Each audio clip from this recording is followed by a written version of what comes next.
core activation, core stability. That's what we're talking about today.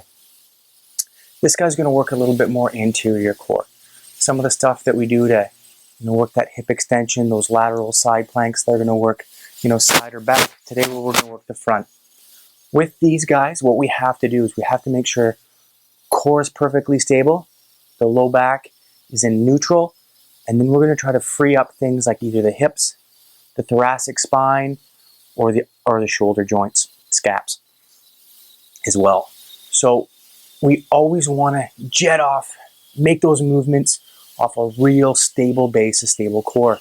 Often most of the power leaks that we'll see in people that are, getting a little bit past the weekend warrior phase of performance enhancement is they're going to get those leaks through their core. So we're going to start off with a first high-end progression and then a higher high-end progression. Once again, these aren't the types of exercises you start with. These are the types of exercises that you progress to after a couple bouts of working through your functional weaknesses to make sure you don't have any massive leaks. So first one is going to be an exercise made popular by Stu McGill. Is we're just going to do some Swiss ball stirs.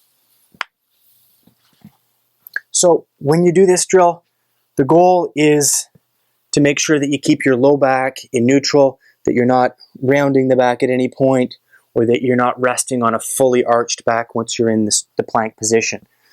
You're going to get down, you're going to get those hips nice and low, so shoulders, hips, knees to ankles is one straight line. Then you're going to take your body weight off onto those elbows and forearms, onto that Swiss ball.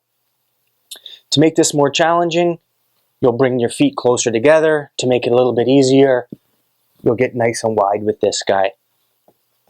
So from this position, you're going to start with little circles, and then you're going to just, to make it more difficult, get those circles going a little bit bigger, okay? Harder with this, narrow your foot base, make those circles bigger and bigger. That's going to really challenge that ability to keep your core stable in a bunch of different scapular, thoracic positions. There's not a ton of movement here with the hip. Now the next one is going to do, we're going to stay in the transverse plane, but we're going to do some crosses so we can really work our end ranges, which is usually what we're not as stable in, as you get your arms out into different positions. This is your core crosses on a Swiss ball. So you're going to start similar type pattern, except for now we're going to work just the out and back, side and back, and side and back. As you get better, you're going to be able to really work those arms all the way out and all the way back, all the way over and all the way back. You don't want to be tilting those hips. You don't want to be arching that back, and you don't want that bum way up in the air. Give this one a try.